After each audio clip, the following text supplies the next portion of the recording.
are to become freakishly good at something. So I need to repeat that because he's like, listen, I'm not going to tell you to waste your time. But listen, if you are young, you have no idea how rich you are in time. The best way to turn this time into an advantage is to use it in a slightly frivolous way, essentially saying like to experiment, to like, what are my true interests? What are the things I want to work on? How am I going to find a path that I can actually do, like would turn into me being able to do great work? And at the root core, it's like, well, just follow your curiosity, follow your interests, which again is the main theme here, right? And so he's going to elaborate on this though, because I wanted to repeat that because then he goes into what he means. Spend time lavishly when you're young, but don't simply waste it.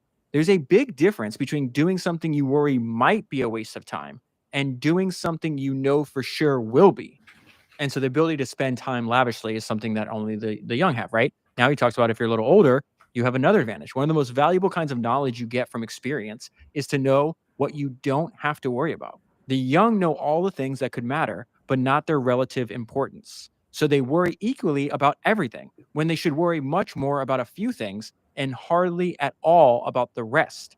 And a source of this confusion about, okay, well, like they're worried about everything equally when it's like just focus on the really important things and ignore everything else. So the source of the confusion, it goes back to this is the problem with school. It just fills your head with a bunch of nonsense. So everybody almost by default will arrive at adulthood with a head full of nonsense. And he says much of that nonsense left in your head is left there by schools. Schools induce passivity. The sooner you overcome this, the better.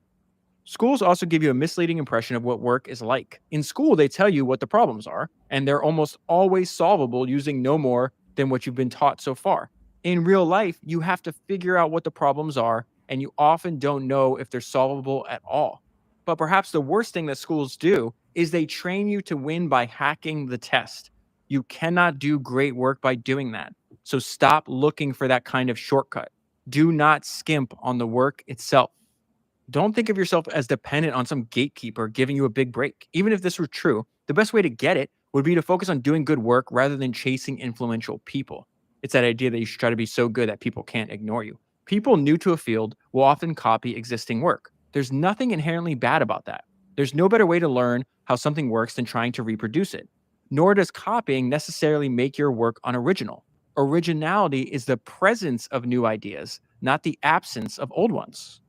And then he goes into why you want to study all the great work that came before you, not just the work in like your field or your industry. One of the most powerful kinds of copying is to copy something from one field into another. History is so full of chance discoveries of this type that it's probably worth giving chance a hand by deliberately learning about other kinds of work. You can take ideas from quite distant fields if you let them be metaphors. That is, I gotta repeat that. I love that.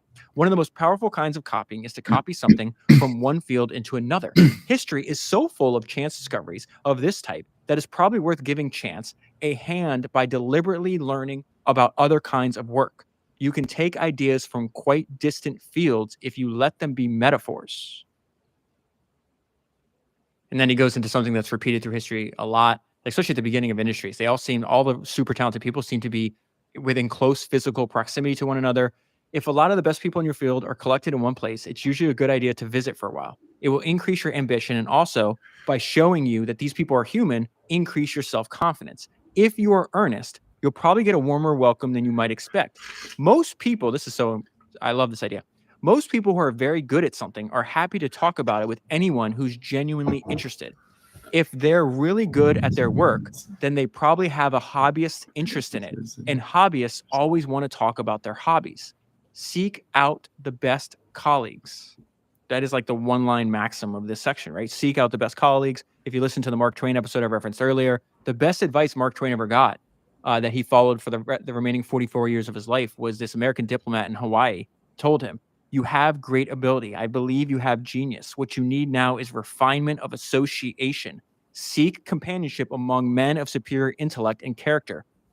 This is the punchline for me. Refine yourself and your work. Never affiliate with inferiors. Always climb." Paul Graham's way of saying that is seek out the best colleagues. Colleagues don't just affect your work, though. They also affect you. So work with people you want to become like, because you will. And he's going to go into why. Like, great work happens in clusters. We just see this over and over again. In fact, it's not merely better, but necessary. Judging from history, the degree to which great work happens in clusters suggests that one colleagues often make the difference between doing great work and not. Woo! We got to read that again. The degree to which great work happens in clusters suggests that one's colleagues often make the difference between doing great work and not. That's why you see so many of history's great founders, they repeat over and over again the importance of recruiting and finding a way to attract the very best people, whether it's partners, employees, it doesn't matter. Like they all repeat this over and over again. And then Paul has this great way to tell if you've done this or not. How do you know when you have sufficiently good colleagues? In my experience, when you do, you know, which means if you're unsure, you probably don't. And then the essay takes a fascinating turn because he talks about like maintaining your own like inner monologue and your own morale. Husband your morale. It is the basis of everything when you're working on ambitious projects. You have to nurture and protect it. I've done multiple episodes and read multiple books about Arnold Schwarzenegger, and he says this over and over again. Like it's very dangerous when you start doubting yourself. He would very deliberately get away physically from people that would try to like either tell him, "Oh, Arnold, don't do that. It's impossible. Like you can't like how can you be an actor? You can't like no one can even understand you, or you can't get famous for lifting weights and becoming a bodybuilder. Like you can't become the governor of California. Like what are you talking about?" And so this idea, it's like very dangerous. You're going to get enough negative input from like the external world. You can't have any coming from yourself. It's very dangerous when you start doubting yourself. Paul is saying here, it's like, listen, the basis of everything when you're working on ambitious projects. He goes back to why managing your inner monologue, your own morale is so important. Morale compounds via work. High morale helps you do good work, which increases your morale and helps you do even better work. If you're not doing work, that can demoralize you and make it even harder to do good work. Since it matters so much for this cycle to be running in the right direction, it can be a good idea to switch to easier work when you're stuck, just so you start getting something done. One of the biggest mistakes ambitious people make is to allow setbacks to destroy the morale all at once, like a balloon popping. You can inoculate yourself against this by explicitly considering setbacks a part of your process. Solving hard problems will always involve some backtracking. Never let setbacks panic you into backtracking more than you need to. It is not necessarily a bad sign if work is a struggle, any more than it's a bad sign to be out of breath while running. And so then he turns the essay and ties this all back into morale. An audience is a critical component of morale. And so this will become obvious, I think, as you go through this, but he's talking about like the people using whatever it is that you're making, right? You're making great work. It's not like you're the only person. It can't be great if you're the only person that sees it. So somebody is using the tool or listening to what you're doing or whatever, reading it, whatever it is. If you're just starting out, a small but dedicated audience can be enough to sustain you. If a handful of people genuinely love what you're doing, that is enough. Avoid letting intermediaries come between you and your audience. That point is actually very important. Avoid letting intermediaries come between you and your audience. When I first thought about that, I thought about Taylor Swift, like on Tumblr, right? Talking directly to her fans, to the people listening to her music. There's nobody in between her and her audience. Also can be applied in like the more like traditional like business product sense, where you study the career of Edwin Land, he starts trying to he's always making innovations because he, is creating new technology, new patents, new science.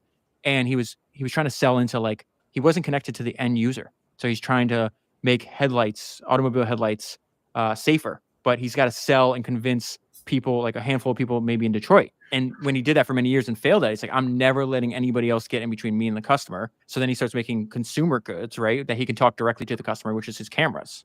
And I think that's a really important observation. Like, okay, well, I failed when I couldn't communicate directly with the end customer because I was selling to car companies as opposed to the people driving the car. But I succeeded wildly when I had a direct connection with the customers, the one actually buying my cameras. And so Paul says, avoid letting intermediaries come between you and your audience. It is so liberating to escape it that you might be better off switching to an adjacent type of work if that work will let you go direct. And then back to this idea, get away from the naysayers, flee the doubters. Like you don't need them. The people you spend time with will also have a big effect on your morale. Seek out the people who increase your energy and avoid those who decrease it. Do not marry someone who doesn't understand that you need to work or sees your work as competition for your attention. If you're ambitious, you need to work. It's almost like a medical condition. So someone who won't let you work either doesn't understand you or does and doesn't care. And I think Paul answers the question. I've been asked this question in the past. Like, do I think the people I cover and study in the podcast are like happier than the average person? And it's like, I don't know how to really answer that. And like, I kind of waffle. But this idea where it's like, oh, if you're ambitious, you need to work is almost like a medical condition.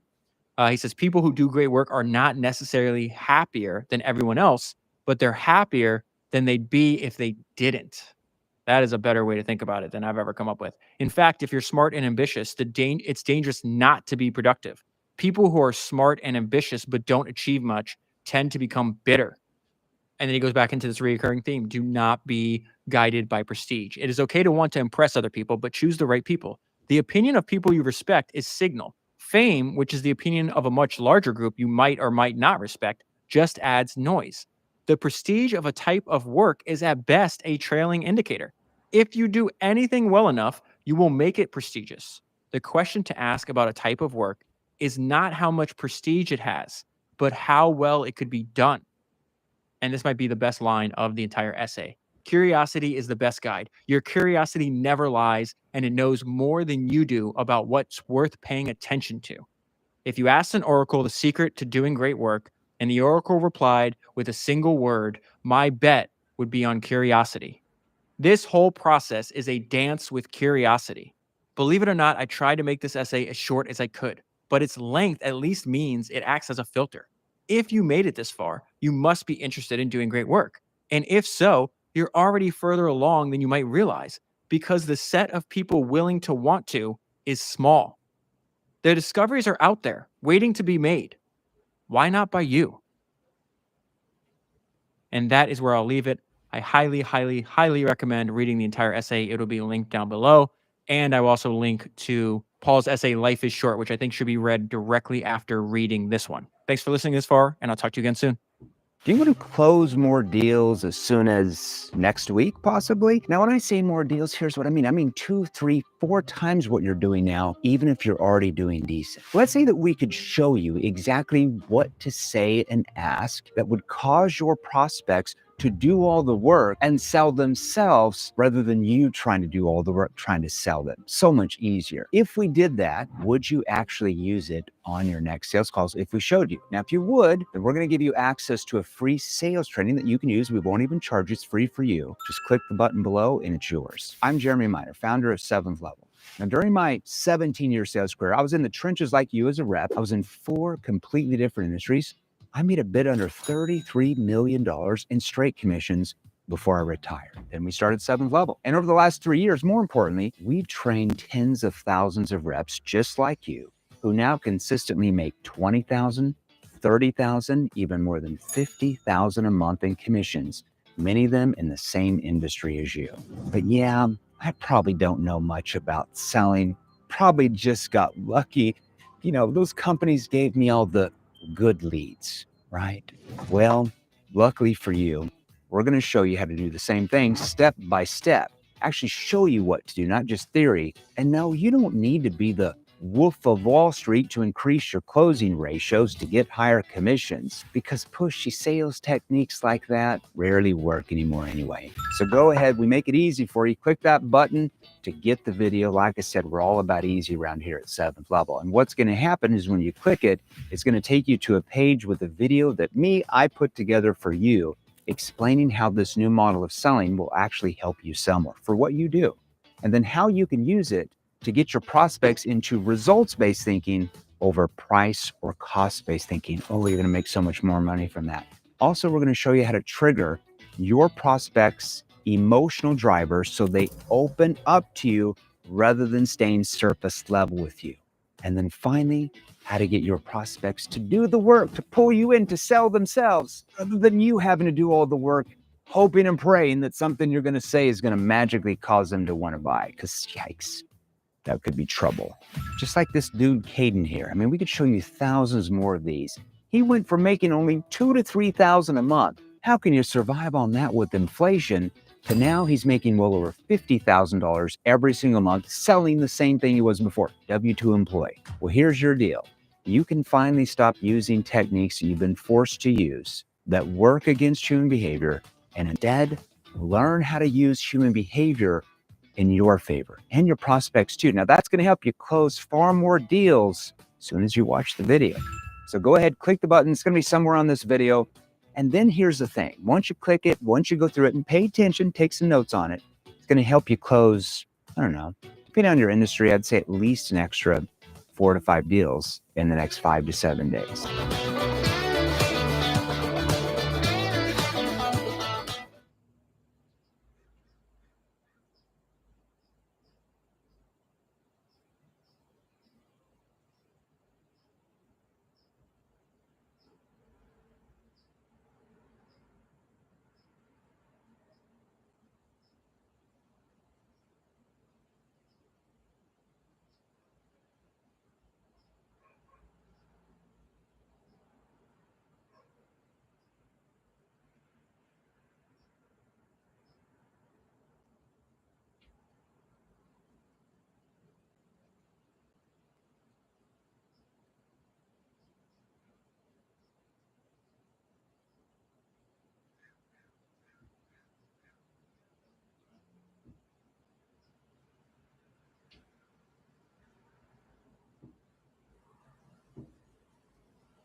Has everything.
think they probably live behind a different gate than a lot of people.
You sent me a great essay from Paul Graham.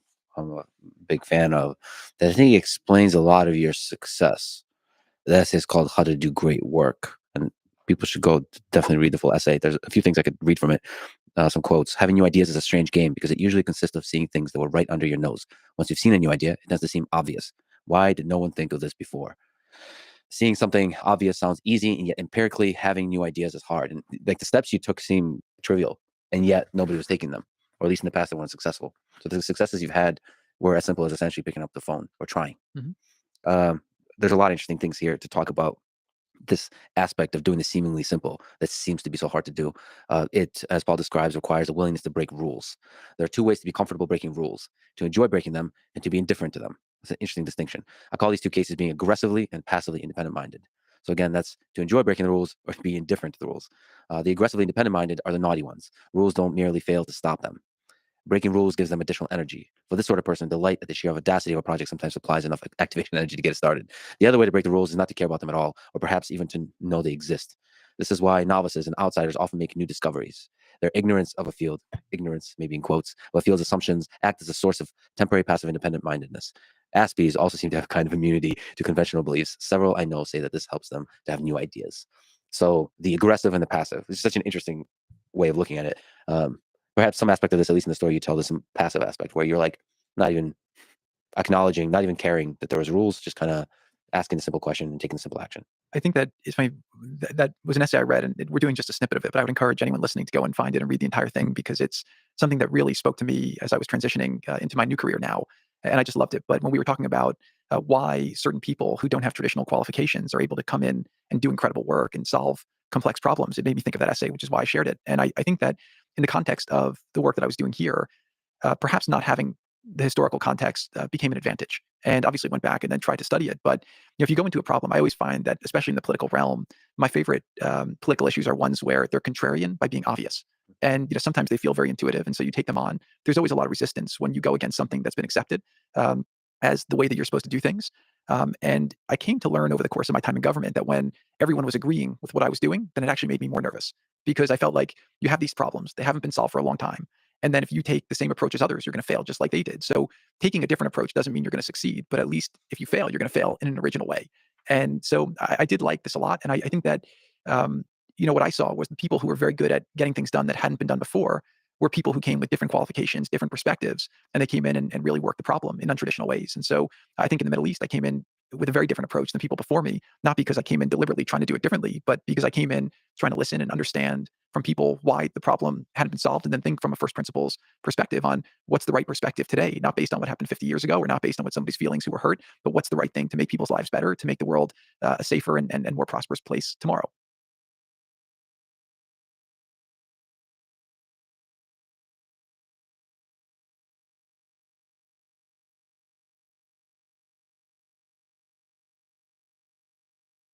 The future is not just going to happen. You have to make it. And if you want a successful business, all it takes is an idea. And now becomes the future. A future where you grew a dream.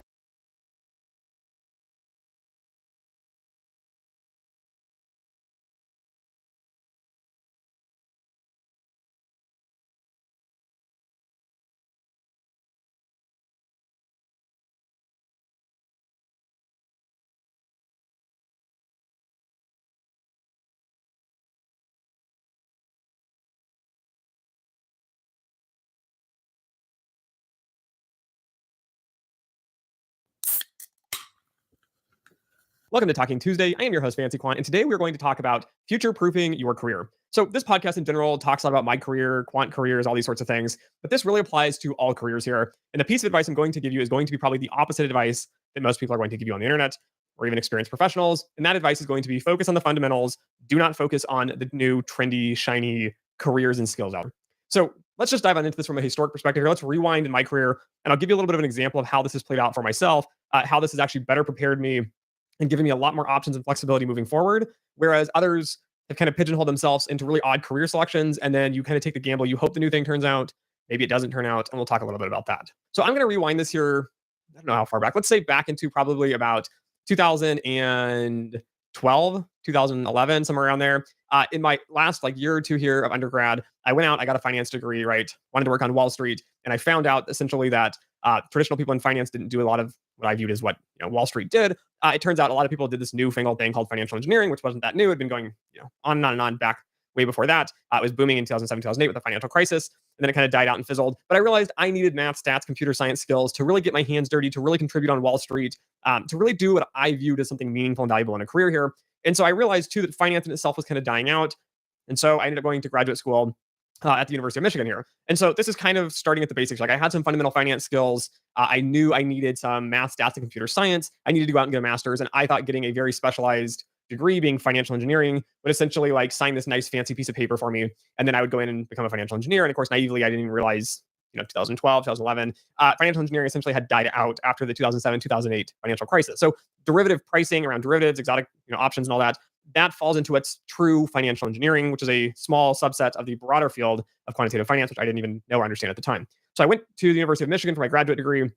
I got into the financial engineering program. And I was really excited. And I learned, took some financial engineering classes at the beginning. So I took the first semester of essentially a 1.5 to 2 year program. And of course, they pushed you to do a 1.5 years. And so I crammed in 6 courses in a master's program in the first semester, which I don't advise, as most real masters, academic masters, you take 3 to 4 classes per semester. But I dove into this and I took a financial engineering, so continuous time and discrete time for stochastic calculus, which is a math class.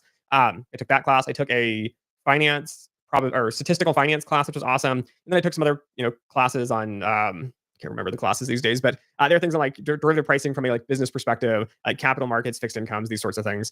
And I went through this program and I was really unhappy with the way it was structured. So the program at the time, which no longer exists, there's a new one that was created, was torn between the business school and engineering. And LS&A didn't care so much, I guess, but it was the engineering school and the business school that were fighting it out, where engineering saying these students need to take more math, more stats.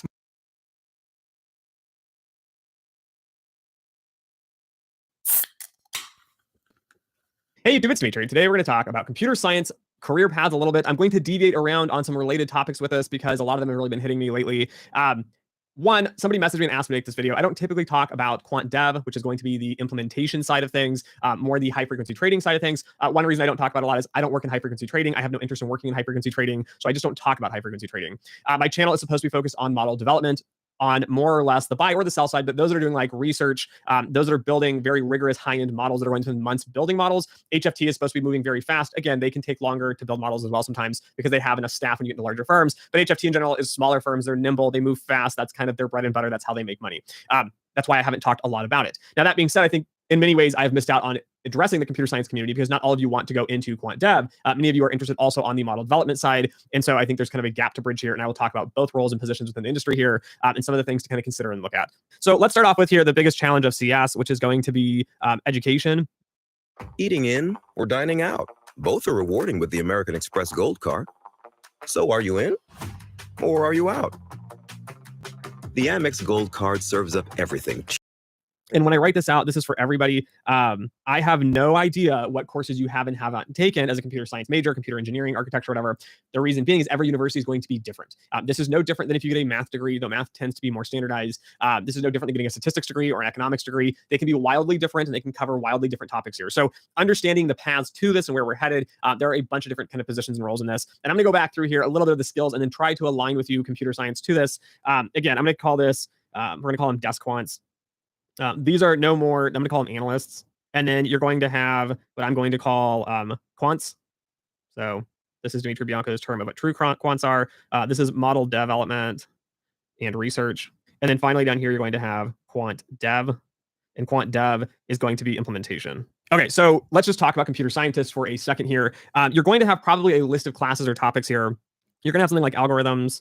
You're going to have most likely some sort of calculus. So a variety of those sorts of classes. You're going to have some programming languages, typically low level. So I'm going to say low level, like C++. You're going to have a high level programming languages as well. So high level, which is going to be things like Python. And then I'm going to say you're going to have programming. I'm going to say topics. These are kind of going to feed into these though. So things, for example, like loops, architecture, design, setting up code, programming, those sorts of basic topics. And a lot of this, I don't know how to break all these out, but this is going to be like things like learning how to work in shell environments. And then of course you're going to have discrete math. And these sorts of things can cover some of the algorithms and stuff, but it's going to be topics such as set theory, functions and relations. I'm just going to put functions, asymptotic theory or asymptotic notion, algorithms, combinatorics, graph theory, and probability. And then you might go into other things like on the hardware side, for example, like you might go into electronic sensing systems. You might go something like introduction to logic and design. I'm looking at Michigan's undergrad program here if you're curious. Programming introductory data structures and algorithms, practical programming in Java, special topics, electrical engineering, a bunch of those different courses.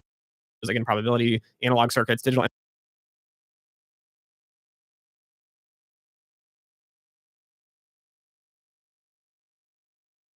You look at all the percent gainers. Well, first of all, watch all the DVDs, understand what to look at in the market, what's kind of the main theme or the strategies that go on behind successful traders. Then after that, I would try to apply what I learned looking at every big percent gainer keep them on a list for like the 4 days, because oftentimes they just build up and then you can kind of find a strategy for like breakouts or dip buys. What's up? I am here with Jack Schwartzy, aka Jack 2, aka number 7, aka Jack Daniel. Jackass. Jackass. Why do you have so many aliases? How many states do you wanted? I think you gave me half of them.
think I gave you all of them.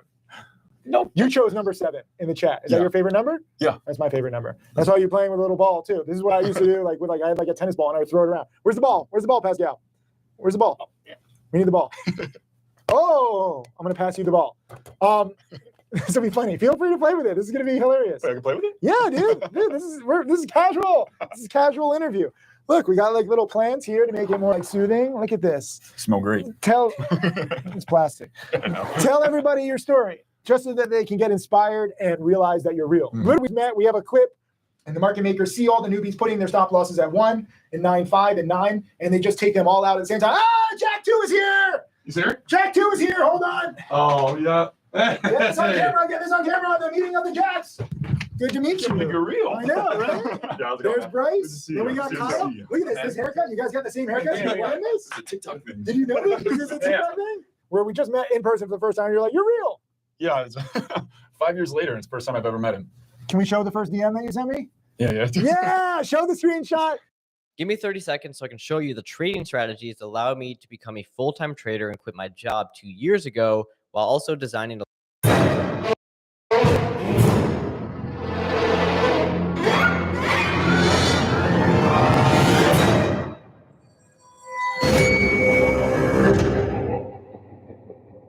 This guy sent me one of the creepiest DMs in history. I didn't even see it, I think, for like a year or 2 years. Thank God, because if I had seen it, I would have blocked you. So I'm glad I didn't see it right away. Well, it showed I wanted to learn. Yeah, but it was just creepy. It was creepy. You guys in the comments below, is this a creepy DM or is this a funny DM? Because he likes to say it's funny. Everyone else I've ever met, and I've told this to, says it's creepy. It is what it is. It is what it is. Tell me your story. How did you find me? What happened in the beginning? What are you doing now? So I found you on Instagram. It was just because like I always love cars and stuff. And that was like his big advertisement back in the day. Yeah. So I sold all looked my at that. cars. I could care less now. Yeah. I moved on.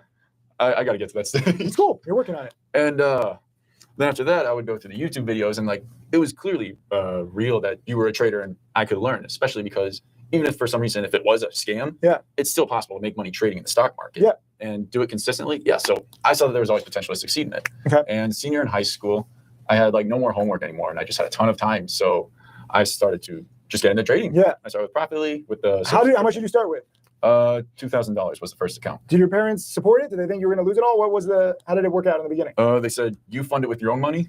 Whatever happens, happens. How did you have $2,000? Did you rob a store? Savings account. Okay. So you saved up, you did like odds jobs or whatever? Oh yeah. Okay. Just like since I was probably 6. What'd you do? Like mow lawn, deliver newspapers? It was just always work around the house, landscaping, stuff like that. Okay. So you had $2,000. Mhm. Parents give you access to it. They think you're going to do well. They think you're going to lose it. What do they think? My dad said it would be a good educational opportunity. Nice. Did you tell them penny stocks specifically? Because most people, when you say penny stocks, it's like, run, it's a scam. Oh yeah, my librarian had a field day with me when I told him about it. Yeah. What did he think? He's like, you realize those are scams, right? And I'm like, yeah. So back when I started senior year of high school, because I had an injury in tennis, that's what I started with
I made friends with my librarian. I don't know if you had this in your high school, but we had like a bank of computers, like 20 computers, and I would skip out on class and I would hang out with the librarian. And the librarian was all about Johnson & Johnson. Like, he was obsessed with Johnson & Johnson. He was a value investor. And I was like, this is why you're a librarian, dude. Like, this is not going to pay off. And now it's sad. Like, he actually died a few years later, probably still holding Johnson & Johnson. Like, it's sad. Your librarian, what did they say? Oh, man, he's like, do you know what they were originally called? And I was like, pink sheets. And he's like, oh, very good. Well, they're all scams, so have fun buying them. Okay. What did you do? How'd you do in the beginning? What year was pretty this? much 2016. Okay. Blowed my $2,000 account down to 400. Buying the scams, and the librarian was right, and you're like, wah, wah. I was like, okay. Tim said it took a couple of years, so we'll give it the time. No, so that's important, because we just had a talk with Kyle. If you click the link below, we'll post Kyle's video. We'll be, I guess, linear for a second. Kyle lost money basically for the first year, but he had the right mindset because he saw other people like Tim Grattani succeeding. So he's like, okay, year 1, year 2, that's fine, that's learning. Did you have that same idea? Oh, yeah. I was always incredibly well risk managed. So I was only risking about like 20, 30, 50 bucks a trade. Okay. And anytime like money ever came my way, I would just like hold on to it, because if it was a $20 bill, that's like one more trade where I could learn from. But you went down from 2,000 to like 400? Oh, yeah. And then it doesn't sound very well managed in risk-wise. Why? What'd you do? How many times did you lose in a row? Oh, like all the time. I was like a 20% rate. Oh my God. I was horrible. What were you buying? How can you only win 20% of the time? It was probably always chasing. I didn't understand like what drive gets and like what made a stock go crazy. Yeah. You know, because you have to learn about all those factors to see, okay, maybe this stock can break out. So you would see a stock spiking. You're like, I want in on that. But you didn't think about risk or how far it had already come. You just wanted in. And then it would drop and you'd be like, ah. Yeah, exactly. You would just always want to chase it, because you would think, what are the odds that this one's going to fall so soon when the stock yesterday went up 200%? Okay. And you chase it. And then so it was over and over again. 20% of the time you're winning, 80% you're losing? Oh, yeah. How long did this last? It was a couple of years. I was really thick skulled. But on like January 7th, 2017. Wait, like, hold on. For like a year, 2 years, you're losing. So you're just taking the beatings. Mm-hmm. You're just taking the body shots. And you're like, Well, I was always like top ticking stocks on the long side. Okay.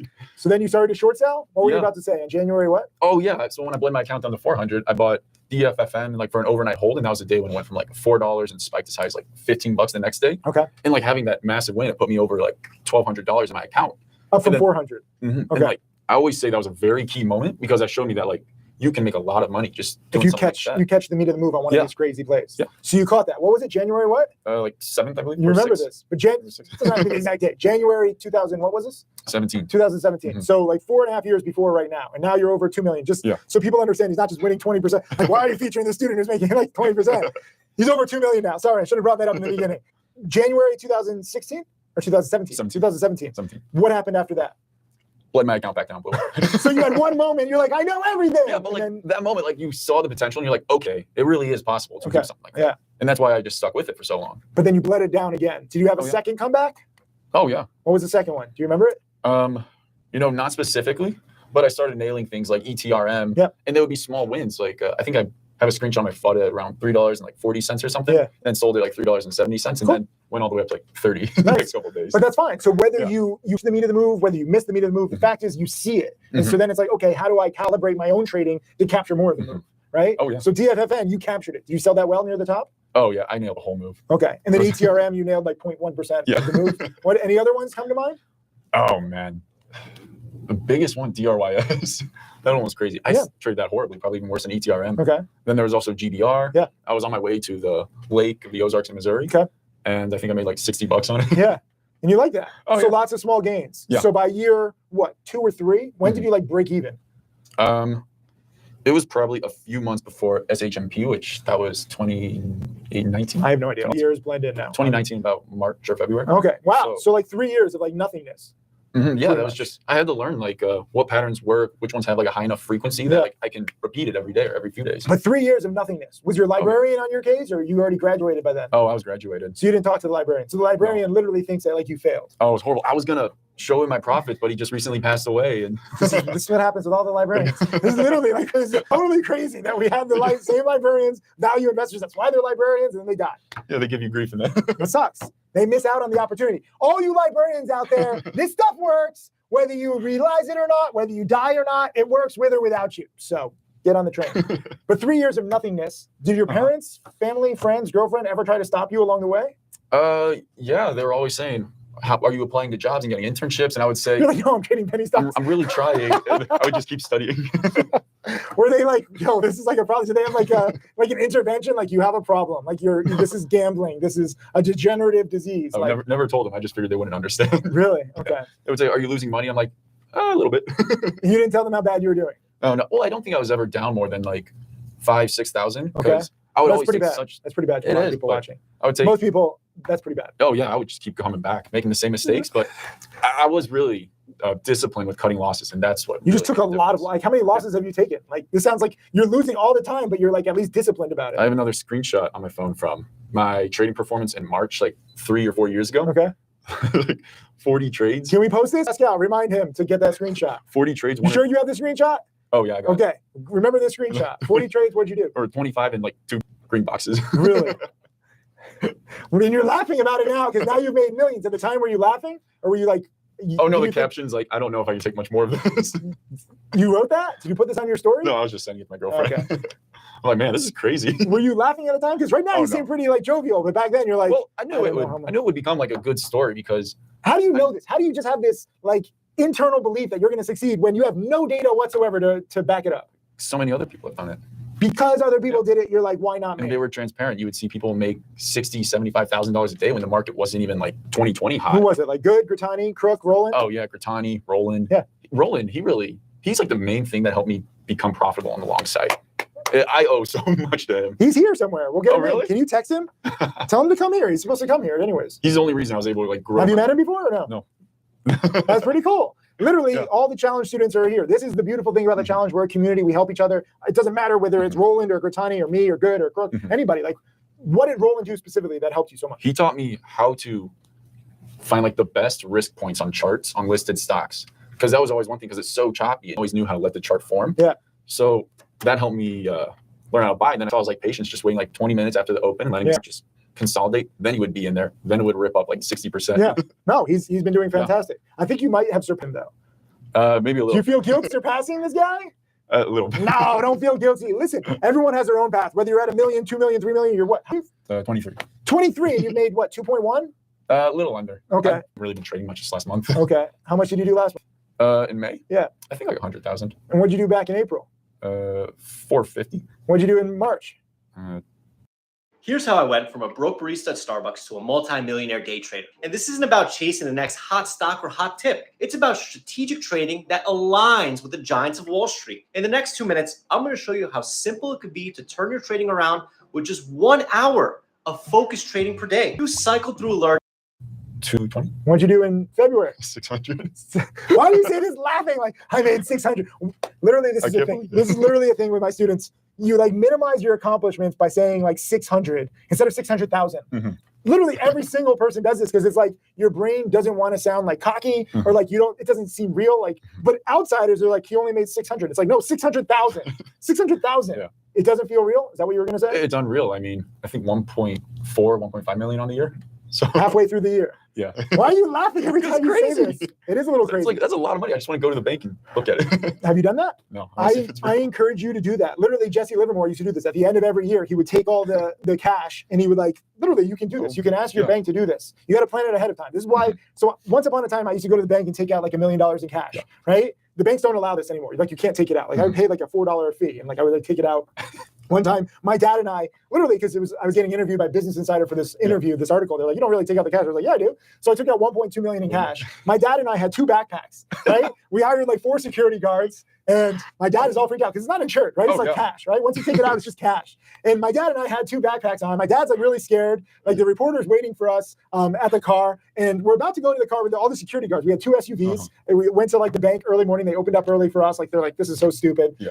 Literally, I made my dad and I take a lap around. We were in New York. I believe it was either Washington Square or Madison Square Park. But we took a lap around the park with the backpacks of 1.2 million. And my dad is like walking around like freaked out. And I was like, nobody knows what's in our backpacks. Nobody knows. And it was actually pretty surreal. Yeah. And then I did a whole photo shoot with like the interview. We'll post a link to the Business Insider article because like I stacked up all the cash and I tipped it over and I was like, Jenga, like you gotta have fun with it, right?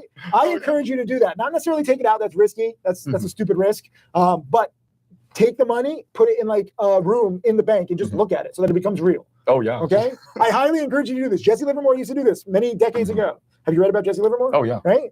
He also died. He also committed suicide. He went broke. He bet too much. He used too much leverage. Got too Do you stubborn. use leverage at all? No. Why? I mean, it makes it harder for risk management because if you do like 1.5 times your account, yeah, like your normal risk point, it'll go up by like 50%. Yeah, 100%. Yeah. None of my students use leverage. It's just people watching this at home, like where you turn a few thousand. Did you add to your account at all? I never add money to my account. So literally $2,000 into $2 million.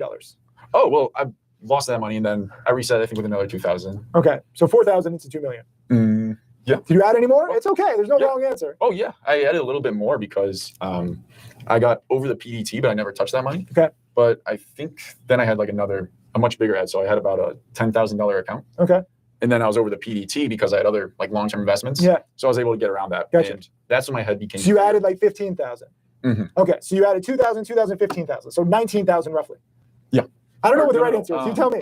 It was about a $10,000 account. Okay. That's when I stopped adding money. Okay. And then there were long-term investments that like I never touched. And then that would make me over 25,000. Oh, the long-term. Oh, so you didn't add to it. So it just put you over the PDT rule so you could trade more. As far as my cash portfolio was, it was like 10,000. Okay, cool. So really just a few thousand. We'll leave it at that. It doesn't matter specifically. I started with 12,000. Tim Rutani started with 1,500. Roland started with 4,000. But 2,000, 4,000, 15,000, 20,000, whatever. You're starting small and then you're growing it exponentially. Did you have any big wins? Because we talked about the very beginning. Now we talked about how you're over 2 million. Was there anything like when you got over the PDT rule, when you were at like 25, did you have like a 2,000 or a 5,000 or a $10,000 win? Yeah, SHMP.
Oh yeah, you started OTC saying that. long. Yeah. And